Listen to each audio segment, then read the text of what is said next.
Welcome into Zolak Bertrand. It is Thursday on Radio Row at the New Orleans Convention Center ahead of Super Bowl 59. And right out of the gate this morning, we go to the Raising Cane's guest chair. We are joined by a Hall of Famer.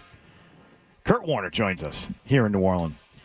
Kurt, great to see you. Great to see you guys, man. I'm excited. Another fun, great week, a great matchup. I'm excited to be able to cover it again. I watched the ending again of your Arizona-Pittsburgh game the other day because they're rerunning all the Super Bowls. I know. You guys had that, man. Gosh. Man, when you hit Larry on that slant, I think there's no way they're coming back. I know. I mean, you think that all the time. But when you're playing against great players on the other side, I've seen it a couple times in my Super Bowls, is that you just never know. You know, when a great player has the ball in their hands, and I guess it's the great part about sports or football, and the worst part is that it takes everybody, and it takes offense and defense, and you can't just win it on one side of the ball. Forget how fun that game was. That was I know, it was. Game. It was, especially that second half, going back and forth and taking the lead. You're right. I mean, I think I ran over to the sideline, and everybody on the sideline, we just won this. And I'm like, dude, I've been here before.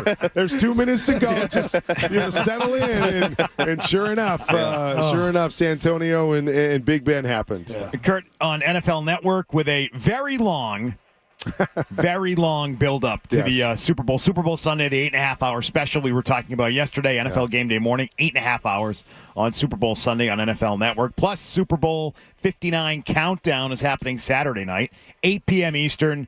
More than 60 hours of live coverage here from New Orleans on NFL Network this week. And, Kurt, you're always a part of that. You played in epic Super Bowl games, all of them. I did. I played in 3 great Super Bowls, coming down to the end. I mean, obviously – the 1-yard play that we won against Tennessee, and then against New England. It was the first Super Bowl that was ever decided on the last play of the game, with Vinatieri hitting that field goal. And then obviously we just talked about Santonio with 30-some seconds to go making that catch. So they were, but that's what you want, right? That's what it's all about, is you want the 2 best teams playing in the biggest moment, and you want to give the fans a great football game with the best players playing their best football. And so I'm fortunate. I would have loved to have won another one or another 2, but it was great to be a part of those games and play against some of the greatest players in the league. It's pretty cool what you've done, though. Like Peyton went elsewhere and played and went to another Super Bowl. Tom did it. You did it. There's not many guys that did that. No, I think your career's usually over when that happens. Yeah, I mean, well, and playing the quarterback position is such a hard position, and so to have to go from one system to another system, it's not easy to do. I mean, we always joke around like, he's a system quarterback. I think we're all system quarterbacks. Like, there's all systems that we play, or things that we do well, and you need to make sure that you have that. And so very seldom do you see a guy that's really good in one system, then all of a sudden he switches or he has to go somewhere else. But yeah, I mean, it's obviously, a great honor to be able to lead 2 different teams and have that opportunity to kind of shift 2 different organizations and take them to the Super Bowl, and then to be in the category with guys like Peyton Manning and Tom Brady is always a good thing. So we have a quarterback in New England that's going to have to go through that transition that you just talked about in Drake Maye. Now Josh McDaniels is the offensive coordinator. How do you think that's going to go? I think it's going to go really, really well. I mean, just knowing Josh and what he does and what he brings to the table, I was overly impressed with Drake this year. Is that coming in, I didn't know what he would be, especially early on, with some of the things that I thought were deficiencies in college and some of the technique issues, and you couldn't really tell how quickly he could process information. I thought he was unbelievable this year. I thought he played really, really well this year. Saw it, got it out, obviously made a lot of plays with his feet when he had to.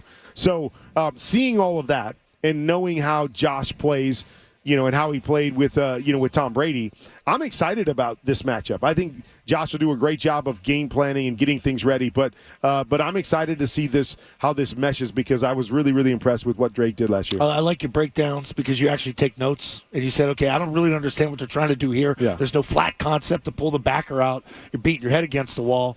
When you watch Drake and when he played, and you didn't have the blocking, you didn't have the receivers on the outside, is that more impressive to you? Because at 22, it felt to me calling the games, he turned the ball over, but they weren't like egregious, let's throw it up in double coverage. Yep. They were tip balls. Yep. Our guys are never open. Everything's played. No, it's the play of the week. Like, if you don't throw it, it's not getting there. Yeah, I know exactly what you're saying. And that does impress me more because, again, we've got a lot of athletic quarterbacks in the league, and that's fun to watch, and it's like, that's a bonus. But when you don't have the greatest pieces around you or the system and the spacing, when you can get back and see it and get it out on time, which, again, I thought Drake did an unbelievable job. When those opportunities were there, he was hitting his back foot and the ball was coming out. And that, to me, is impressive because that lets me know you're seeing it. You're seeing what's going on. And even if everything around you isn't perfect, you're going to the right place with the football. And then you add the physical part to it, and now you get really excited. So, yes, I was – more than impressed because I did have, some issues sometimes with their spacing and what are we trying to do on this exact play. And four guys in the same area. There were times, hey, nobody's open. Yeah. That's never fun for a quarterback. So to watch him play the way that he did and do some of those things, it just, to me, says, okay, bright future here if he can continue to build off of what I saw early in his career. You obviously played in 3 Super Bowls, like you said. If Patrick wins this one this weekend, that's 3 in a row that he's won. Man. The three-peat. We've obviously covered Tom for 20-plus years. Yeah. Is he knocking on the door? Is he close? Is it comparable? Or I mean, I think it's comparable. I think the thing that Patrick has in his favor, speaking about athleticism, is that not only has he won, like Tom won, but he wows people with the physical. And in this day and age, we all know we're wowed by the physical. Yeah. And so the physical, I think, brings him closer to Tom, even though he hasn't had quite the same success, because we say not only has he won and done some great things, but wow, look at what he's capable of doing. And, sometimes I look at it the other way, and maybe it's just because I was a pocket passer kind of like Brady, but I'm like, hey, don't we get more credit because we can't do all that stuff? Right. Like, it's we harder. couldn't do all that stuff. We couldn't run around. We couldn't make these extra plays. So, again, I don't want to discredit because I think they're special both ways. But I do think people look at Patrick because of what he's capable of physically and give him a little bit of a leg up over Tom. But I'm a guy that still says, Tom played in 10 of these. Like, 10. Yeah. He won 7. Patrick has been incredible, and no question he's getting closer and probably number 2 behind Tom. But he's still got a ways to go. I still want to see more, and, I think we all expect that to be the case. When it's all said and done, they're going to be right there, and we'll have that debate when it's time. But to me, Tom is still out there in front, although Patrick is doing some, amazing things that it's been fun to watch. Who's your favorite quarterback in the NFL right now? Again, I appreciate the position, and so I like watching guys do it different ways. I think Patrick is the best overall quarterback in the league. I love watching Josh. I love watching Lamar. I think they've both grown and become better. Joe Burrow plays the game again more like I did. Sees it, gets it out, accurate. And so I love watching him play. I love watching these young guys. Jaden Daniels was incredible this year. Drake was good. Bo had a great year.